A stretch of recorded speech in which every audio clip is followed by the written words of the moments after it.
Hello, j'espère que vous allez bien. Alors la vidéo aujourd'hui elle est un peu particulière parce que je suis pas chez moi, donc j'ai pas mon matériel. Et donc du coup, on fait différemment, mais alors vous allez pouvoir peut-être voir mes petites notes, puisque je contrôle pas le flux d'arrivée des informations. Autant parfois c'est 52K, autant parfois c'est la fibre. Donc du coup voilà, je note. Donc là on fait la guidance des masculins, lien flamme jumelle, et donc du coup on est sur des énergies de changement. Ça date pas d'hier, je crois que les 2 dernières guidances que j'ai faites aussi, on avait du changement avec une super petite prise de décision où on décide de se faire passer en premier, hein. Et du coup, masculin, on est encore sur le changement. Là, on se retrouve avec, j'espère que vous allez voir aussi, parce qu'avec le soleil, c'est pas évident. Soleil et vent, hein. Ça fait 3 fois que je fais la vidéo parce que tout me tombe dessus, ou tout s'envole. Donc on a la carte du caméléon et on a aussi le pèlerin faucon. On a avec le Béline, on a les présents, on a la découverte et on a l'élévation. Donc on est vraiment sur des énergies d'évolution, de changement, évolution assez importantes.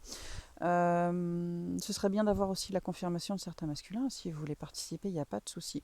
Donc depuis quelques semaines, on est toujours sur ce même genre de décision, d'énergie, pardon, comme je le disais tout à l'heure, hein, avec la toute petite décision que tu as prise il y a quelques temps de ça. Le fait de décider que toi aussi tu étais important, tu as fait pencher la balance. Et du coup, je pense qu'on est sur une récupération de capacité.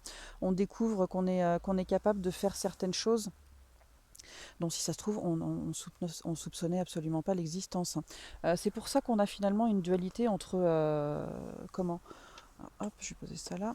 C'est pour ça qu'on a une dualité entre ces deux cartes-là, parce que finalement, on a d'un côté, on a le caméléon qui pousse à l'action en disant que de toute façon, le changement, il est là, ça sert à rien de lutter, ça sert à rien d'aller contre le courant, qu'il faut accepter les choses et que de toute façon, quoi qu'il se passe, on est protégé. Et puis à côté, on a le faucon pèlerin qui dit, vas-y, tranquille. Et tu dis, écoute, regarde, et après, tu te décides.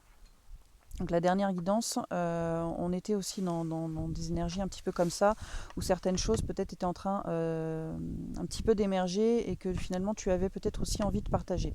Et là on est dans les mêmes énergies, mais peut-être un petit peu plus conséquentes. En tout cas, on te dit de ne pas flipper, hein, même si tu vois pas ou que tu ressens pas, on te dit que tu es pas tout seul. Et si par hasard tu te poses la question, même en allant en WC, alors là, je pourrais pas te le dire. À toi de voir si tu te sens observé ou pas.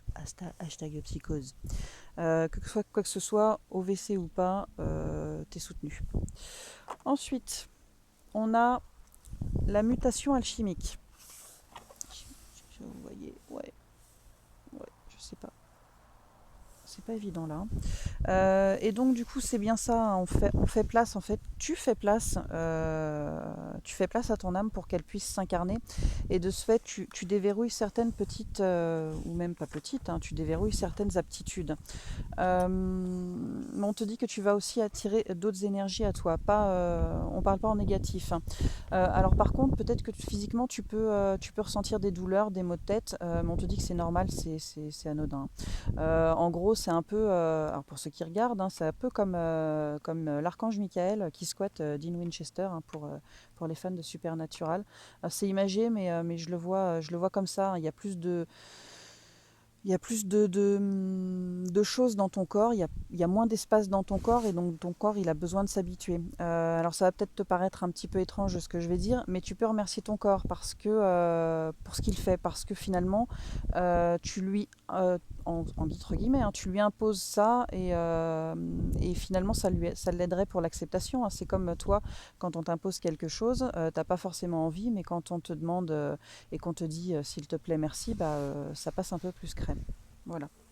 Donc ensuite on avait Maître Hilarion, et l'archange Raphaël. Merci le vent de s'arrêter un petit peu là. Avec le nettoyage karmique. Donc Maître Hilarion et Raphaël, on est un petit peu sur le repos du mental. Et du coup, j'y vois un petit peu une situation qui perdure depuis une vie antérieure. Et finalement, je vois une libération par rapport à cette emprise. Parce que c'est vraiment une emprise, une compréhension, un pardon et de la douleur, pas de la douleur, de la douceur et de la légèreté. Me demande pas pourquoi je le vois, je sais que c'est comme ça. Euh, Au niveau de l'évolution. Alors au niveau de l'évolution, on avait Gabriel, on avait Bina et on avait Rémiel. Tac, tac, j'espère que vous voyez bien. Tac. Gabriel, lui, il se tient à la porte entre l'Angélarium et le reste du monde. Rémiel, lui, bah, il t'invite à aller de l'avant. Il te murmure que quelque chose de beau va se produire et en fait, il te pousse à aller vers l'horizon, même si tu vois pas ce qui arrive.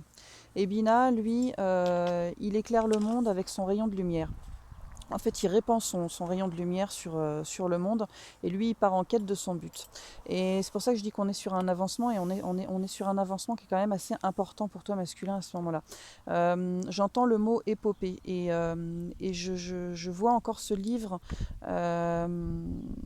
Ça me vient encore en tête, c'est les chroniques d'Alvin le faiseur. Lui, il part en quête de lui-même finalement, et son but, c'est de construire une cité de cristal, mais pour la construire, parce qu'il ne sait pas la construire, il doit savoir ce dont il est capable, à savoir que Alvin, il est septième fils de septième fils, et quand vous êtes septième fils de septième fils, vous avez quand même pas mal de capacités, et vous êtes un faiseur. Et lui, il a la capacité de commander, entre autres, à la matière. Il demande au bois de se réparer, et le bois va se réparer et ne se cassera plus jamais. Il peut aussi demander au plomb de se changer en or, et le plomb va décider de se changer en or. C'est un bouquin en fait, c'est plusieurs tomes, c'est Orson Scott Card, et franchement, je vous le conseille. Du coup, là, masculin, j'ai un peu envie de t'appeler Alvin.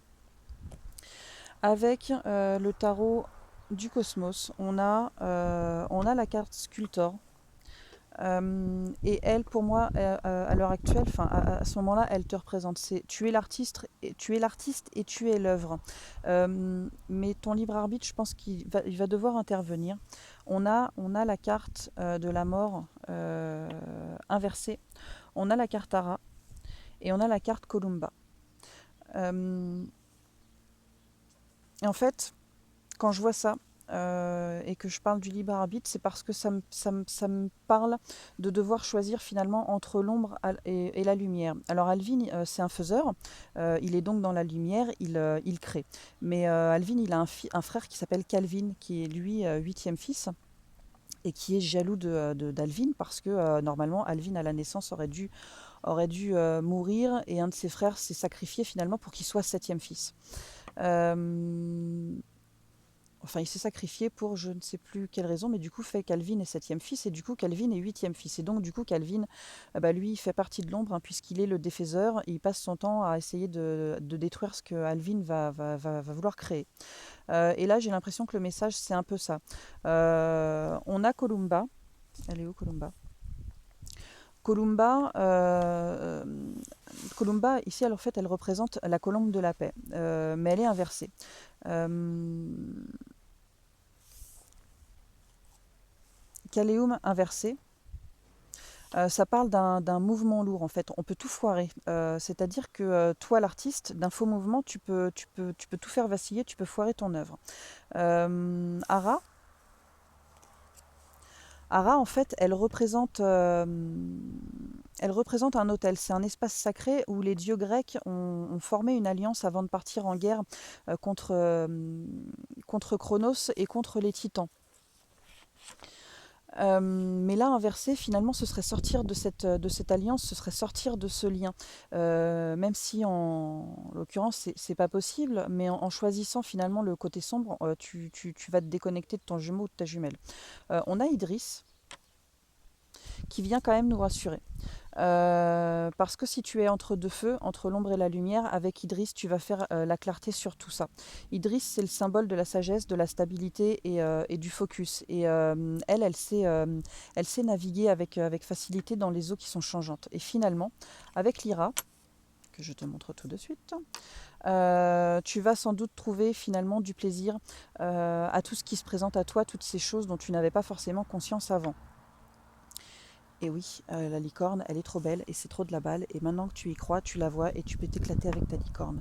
Avec, tu vois, tu restes là. Avec Pupice et Vela. Alors on te dit que ton voyage ne touche pas à sa fin, hein, parce que on sait que c'est loin d'être fini, mais il est bien moins rudimentaire, bien moins chaotique. Tu gagnes en force et en stabilité émotionnelle. Et c'est pour ça que malgré les aléas qui se présenteront ou qui se représenteront, car encore une fois ton voyage est loin d'être fini, tu sauras faire face, prendre du recul, comme on a vu avec le faucon pèlerin. C'est pour ça qu'il est ressorti, parce que certaines choses ne peuvent pas se faire par la force. Vela, c'est une carte d'action passive. Je pourrais même dire que c'est un peu comme le timing divin. On force pas les choses, on attend qu'elles arrivent. Et donc du coup, il faut prendre du recul par rapport à ça, et du coup, tu y arrives. Je prends Orion un peu comme une mise en garde. On te dit d'utiliser tes talents à bon escient, à ton maximum, mais de rester humble, de ne pas être dans la vanité. Sois reconnaissant de ce que tu as et va de l'avant de façon ciblée et stratégique. Et la dernière carte, c'est le phénix, hein, et ça se passe de commentaires. C'est un peu comme le Kiri, hein. Donc non, mais avec le Phénix, on est sur de la renaissance, sur de la transformation et de l'aboutissement, hein. C'est le monde dans le tarot de Marseille. On a en d'autres cartes Libra, en latin, échelle de passage, elle représente le chariot dans le tarot de Marseille. Donc on avance, mais on est bien sur un choix à faire et un équilibre à trouver. J'ai pas d'autres cartes, elles n'ont pas voulu sortir, donc je suppose que c'est tout ce que j'avais à dire pour ça. J'espère que masculin, ça va t'aider à avancer. Si vous voulez faire des retours, vous pouvez. Si vous voulez une guidance, vous avez mon mail. Merci pour ceux qui ont demandé une guidance. Merci de me faire confiance. Merci de me suivre. Bonjour aux nouveaux abonnés et bonjour aux futurs nouveaux abonnés. Portez-vous bien, faites attention à vous et courage, que ce soit sur ce parcours ou dans la vie en général. Faut pas perdre le cap, faut pas baisser les bras et faut y aller en avant Guingamp, comme on dit, quoi. Et puis QLFSAT. Au revoir.